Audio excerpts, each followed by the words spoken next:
I'll continue reading The Guardian by Nicholas Sparks. This is chapter 22. For Julie, the days began to acquire a new rhythm. From the mornings when Mike left the garage to greet her on the street, to the lunches at out-of-the-way places, to the lazy evenings spent in long conversation. He was becoming an exciting and important part of her life. They were still inching their way through the relationship, as if both believed that a casual wave of the hand could make it vanish like smoke.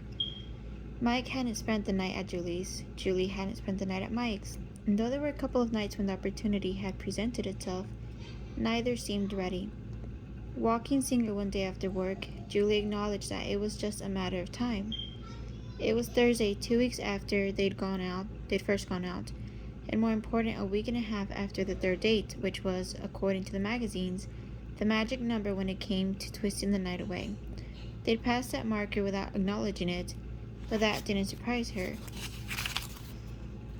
In the years since Jim had died, she'd had those moments when she felt rather sensual, she liked to call it, but it had been so long since she'd been to bed with a man.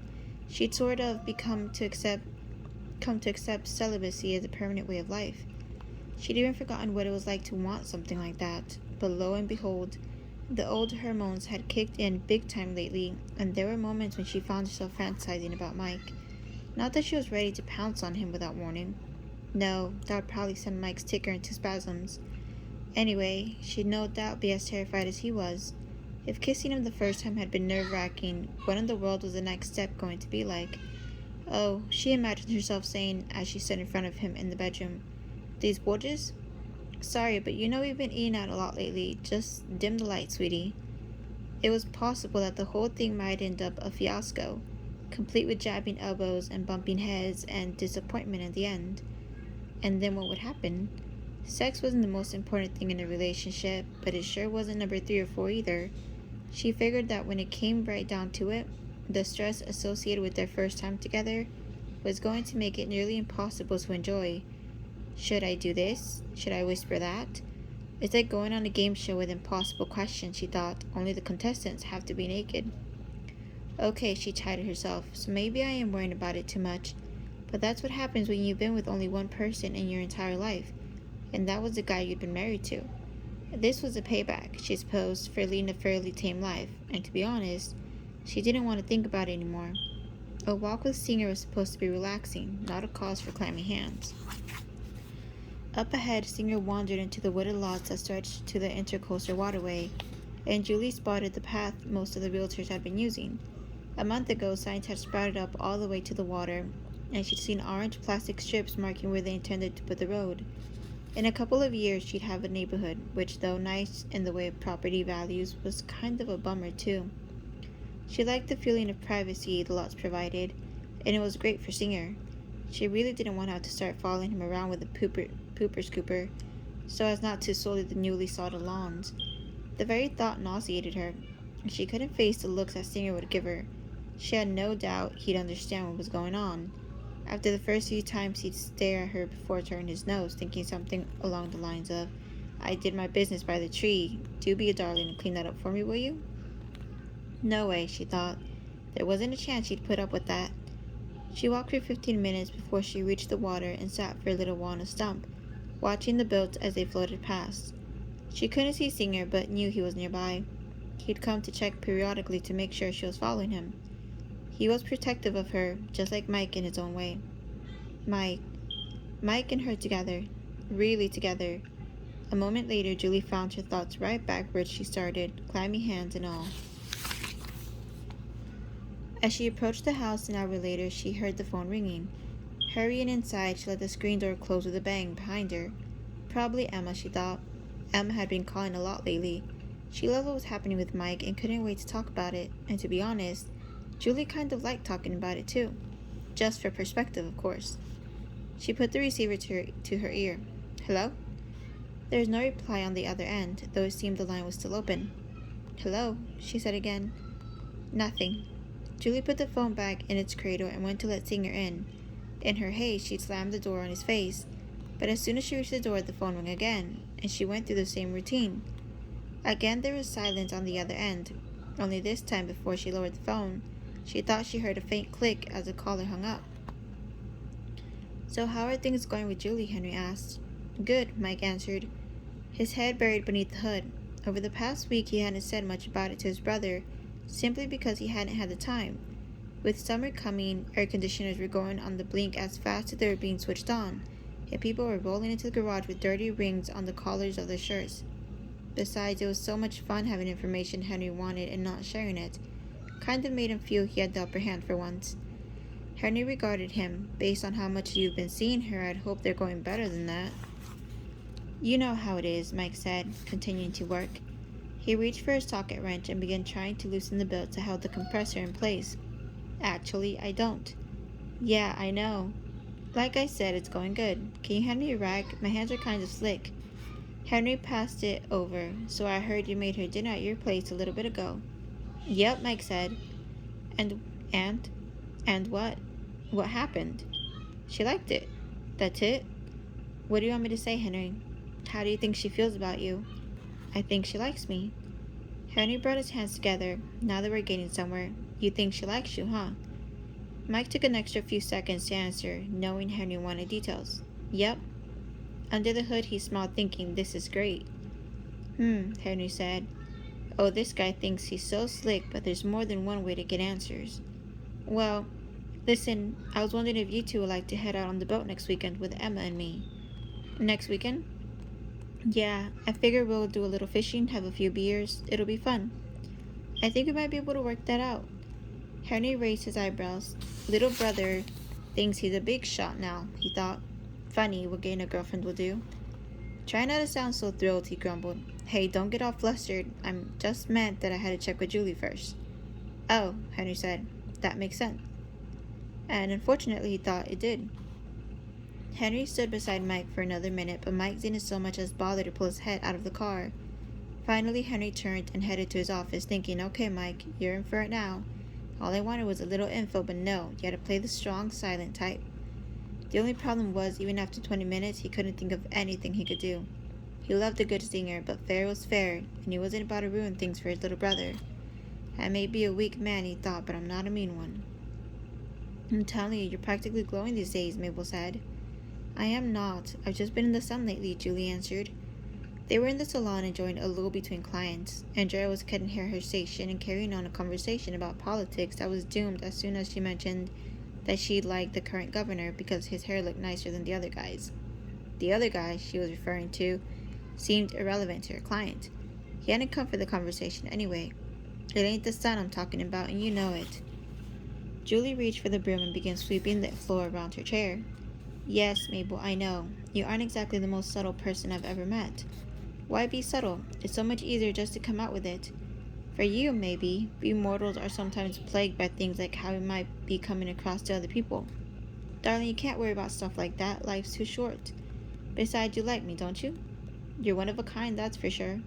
Mabel leaned toward her, then dish up. An hour later, Andrea's latest client had finished up and left, leaving a tip big enough to cover the new miracle bra she'd had her eye on. In the past couple of weeks, she decided that her problem was that her chest wasn't quite big enough to attract the right kind of guy, but the new bra would definitely help with that. It would also help her feel a little better about herself. For the past week and all morning long, Mabel and Julie had been whispering to each other as if they were planning to rob the bank down the street, but even Andrea understood they were talking about Julie's relationship with Mike.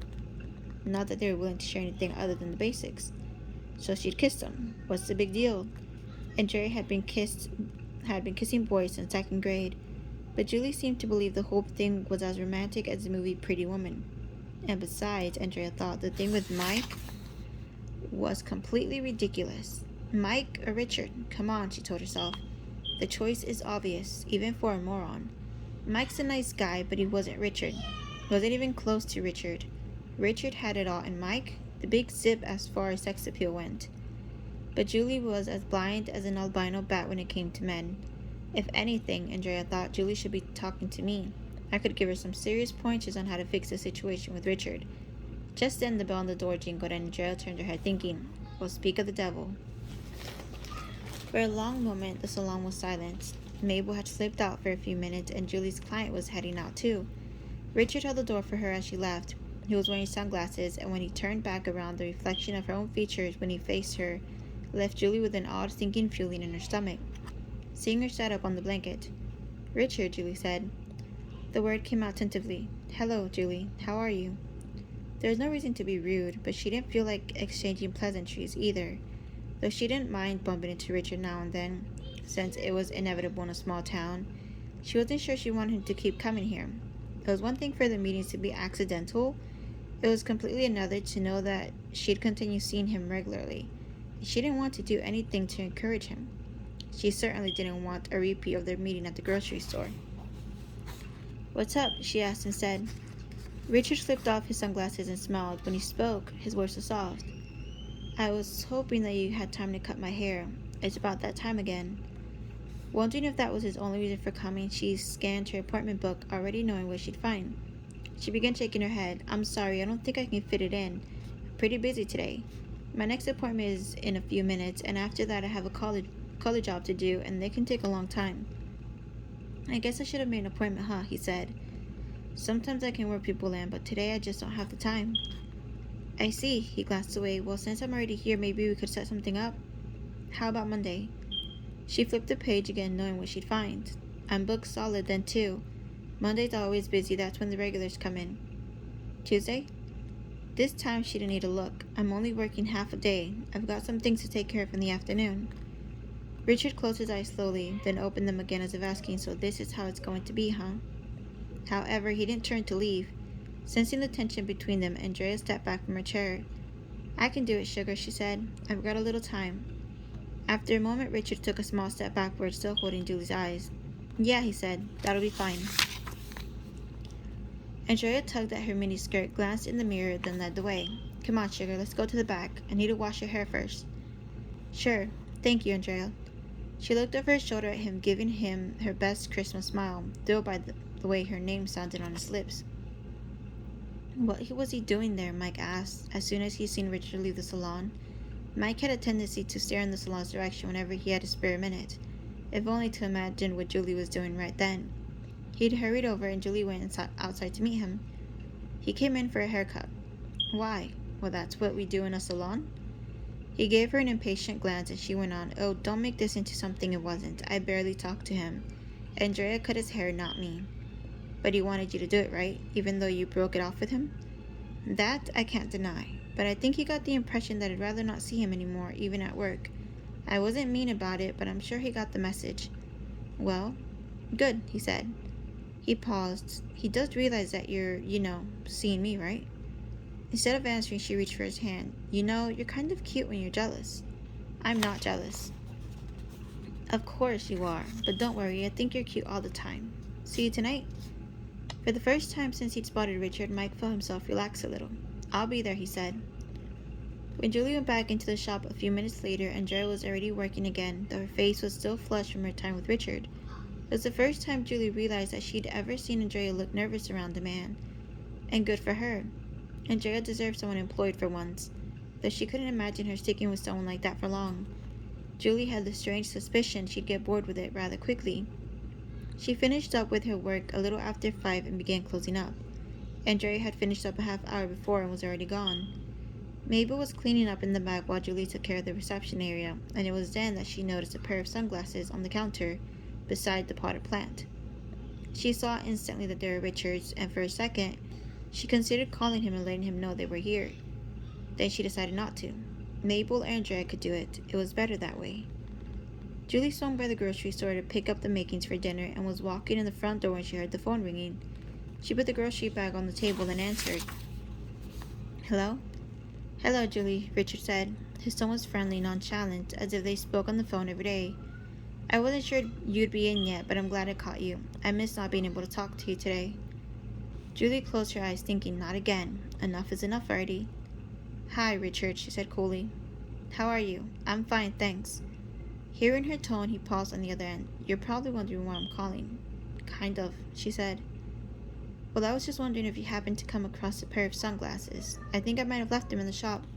"Yeah, they're there. I left them on the desk. You can pick them up on Monday." "You're not open on Saturdays?" "No, Mabel doesn't think that people should work weekends." "Oh," he paused. "Well, I was heading out of town, and it would be great if I could get them before I go. Would it be possible for you to unlock the door for me tonight?" It won't take but a few minutes of your time. Once I get them, I can be on my way. Julie held the phone to her ear without answering, thinking, you've got to be kidding.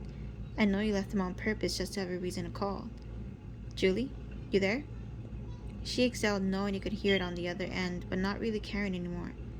I think this has gone far enough, okay? She said, no trace of sympathy or kindness in her tone. I know what you're doing, and I've tried to be nice to you, but I think it's time to stop, okay? What are you talking about? I just want my glasses. Richard, I'm serious about this. I'm seeing someone else now. It's over. You can pick up your glasses on Monday. Julie, wait. Julie pushed the button to cut off the call. Chapter 23. An hour later, Mike opened Julie's front door and poked his head in. Hey, I'm here, he called out. Julie was in the bathroom blow-drying her hair, and as soon as Singer heard Mike's voice, he trotted out to greet him. You decent? Mike called out. He heard the dryer click off. Yeah, Julie answered. Come on back. Mike walked through the bedroom and peeked in the bathroom door. You showered? Yeah, I was feeling kind of grungy, she said. She wound the cord around the dryer and put it in the drawer. When it's busy like today, I feel like I'm coated in other people's hair by the time I'm through. I'll be done in a few minutes. Do you mind if I stay? Not at all. Mike leaned against the counter as Julie reached for her eyeshadow, and he watched as she applied it in short strokes, framing her eyes. Next came the mascara, and she brushed her lashes with the same practiced moves, the top first and then the bottom, leaning toward the mirror as she did so. There was something sensual about a woman when she was doing those things, something that spoke of her desire to be considered attractive. Mike thought as he watched. He noticed the subtle differences as she changed before his eyes.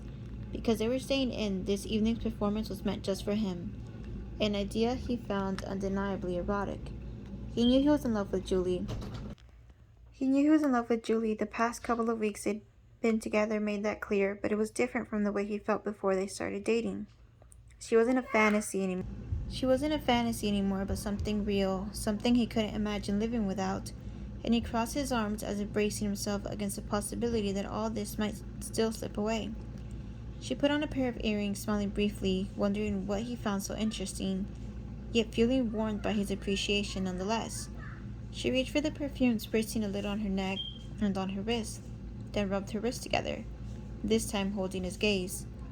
Better? She asked. You look beautiful, he said, as always.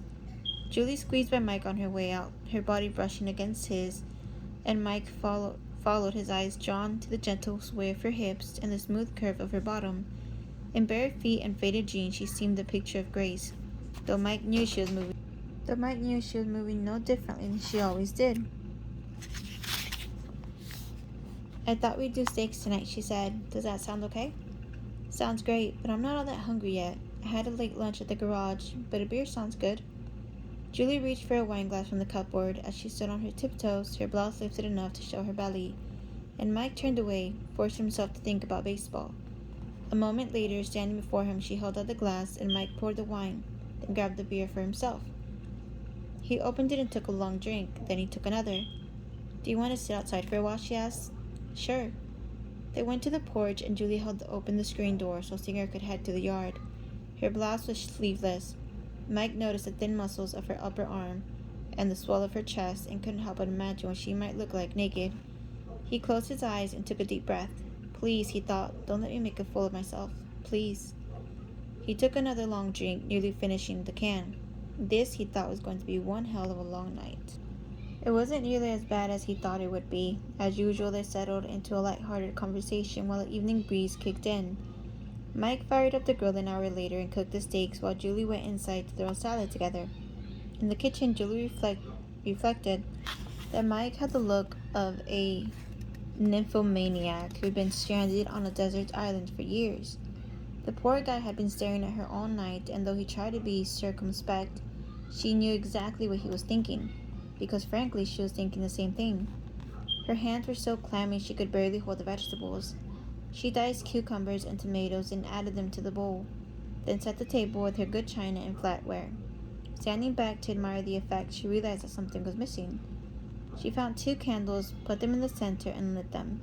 After turning off the overhead light, she nodded satisfied. She went to the living room and slipped an Ella Fitzgerald CD into the stereo and was putting the wine on the table when Mike came in, holding the steaks. He stopped just inside the door when he saw what she'd done. You like it? She asked. It looks wonderful, Mike said. She noticed that he was looking directly at her as he spoke, and for a long moment they simply stared at each other. Finally, Mike looked away and set the steaks on the table.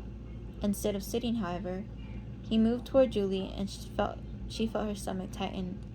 Oh Lord, she thought, am I really ready for this? Standing before her, Mike brought one hand up to her face, his palm open, as if asking permission to go on. In the background, the music played softly. The aroma of dinner filled the small kitchen. Julie was vaguely aware of it all. Mike seemed to fill the entire room. It was at that moment that Julie knew she'd fallen in love with him. Mike gazed at her as if reading her mind, and Julie gave in. She pressed her face against his hand, closing her eyes and letting his touch become part of her. Mike moved closer until she could feel his chest against hers and the strength in his arms as he slipped them around her. Mike kissed her then. It was soft, almost like the movement of air beneath a hummingbird's wings, and though they kissed many times, this one seemed more real than any before. He kissed her again, and as their tongues met, Julie embraced Mike, certain in the knowledge that their years of friendship had been moving both of them steadily toward this moment. When they pulled apart, Mike took Julie's hand and led her from the kitchen to the bedroom. They kissed again as Mike slowly began undoing the buttons on her blouse. She felt his fingers against her skin, then felt his hand move to the snap on her jeans. He kissed her neck, burying his hands in her hair. I love you, Mike whispered. The room seemed to be nothing but shadows and the echo of Mike's words. Julie sighed. Oh, Mike, she said, feeling his breath play over her skin. I love you too. They made love, and though it wasn't as embarrassing as Julie had feared it would be, they didn't exactly set the world on fire. More than anything, Mike wanted to please Julie, and Julie wanted to please Mike, and there was way too much thinking on both their parts for either to simply enjoy what was happening. When they were finished, they lay in bed next to each other, breathing hard and staring at the ceiling, both of them thinking, I am really out of practice. I hope Julie, Mike, didn't notice. Unlike some couples, though, they were comfortable holding each other afterward, their initial feelings of urgency now replaced by tenderness. Again, Mike told Julie he loved her. She said the words too, and an hour later, when they made love a second time, it was perfect. It was past midnight, and they were still in bed. Julie was watching as Mike made small circular motions on her belly with his fingers. When she couldn't take it anymore, she wiggled and laughed, reaching to stop his hand. That tickles, she protested. He kissed her hand and looked at her. You were great, by the way. Oh, are we stooping to that level now? Like I'm some one-night stand and you want to pad my ego so you don't feel guilty for taking advantage of me? No, I mean it. You were great. The best ever. I never knew it could be this way. She laughed. Clichés, clichés. You don't believe me? Of course I do. I was great, she said. The best ever. You never knew. Mike started tickling her before she could finish, and Julie squealed as she writhed away from his grip. Then, lying on his stomach, Mike propped himself up on his elbows. And by the way, he said, I didn't take advantage of you. Julie rolled on her side to see him better, then tugged at the sheet. Oh no? All I knew is that one minute I was getting ready to have dinner, and the next minute our clothes were flying all over the bedroom. I was pretty seductive, wasn't I? You were very seductive. She reached down and ran a finger over his cheek. I do love you, you know. Yeah, I know. She pushed him away, and here I was trying to be serious for a change, she said. The least you can do is tell me too. Again, how many times do you want me to say it? How many times do you want to say it? Mike looked at her, then reached for her hand again and kissed each fingertip. If I had my way, he said, I'd say it every day for the rest of my life. Oh, that was sweet. Well, since you love me so much, would you mind getting us something to eat? I'm starved. Sure. As he leaned over to grab his pants, the phone started ringing on the end table beside him. Once, twice. On the third ring, Mike answered it. Hello, he said. He paused. Hello. Julie closed her eyes, hoping he wouldn't say the word again. Hello. He hung up the phone. No one was there, he said. I guess it was a wrong number or something. He looked at her. You okay? She forced herself to smile. Yeah, she said. I'm fine. The phone rang again. This time, Mike glanced at her with a look of puzzlement before answering. The same thing happened again. Julie crossed her arms, though she told herself it probably meant nothing. She couldn't shake the sense of deja vu that suddenly washed over her. The same feeling she'd had when she'd visited Jim's grave. Someone, she thought, was watching her. Chapter 24. The changes in Julie's life began that night. Most of them were wonderful. Mike spent Saturday with Julie, and they made love once in the morning and again before they went to sleep. On Sunday, she and Mike went to the mall in Jacksonville, and she bought a new bathing suit, as well as some new shorts and sandals.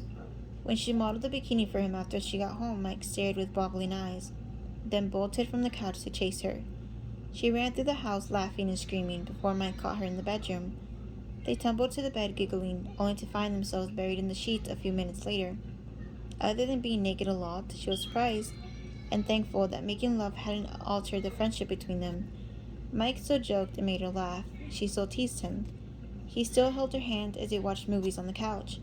But as much as she wanted to deny it, what would stand out most in her mind and thinking back on that week were the phone calls.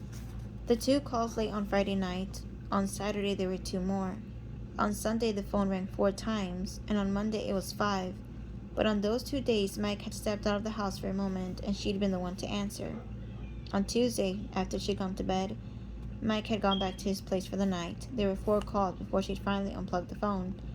And on Wednesday, when she stepped into the kitchen after a day at work, she noticed her answering machine was full.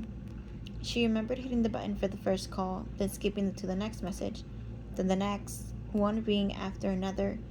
Right after another, the calls had come. The recorder had noted the time. Each new call had been placed the moment the previous call had been disconnected. On the 4th message, her breath quickened. By the 9th, her eyes had begun to well with tears. By the 12th, she was hitting the delete button almost as fast as she was hitting the play button, in an almost frantic attempt to stop what was happening. When she'd finished, she sat at the table trembling. All in all, 20 calls had been made to her machine that day, each lasting 2 minutes, and none of them did the caller say anything. And on Thursday and Friday, there were no calls at all. Stop there. 25.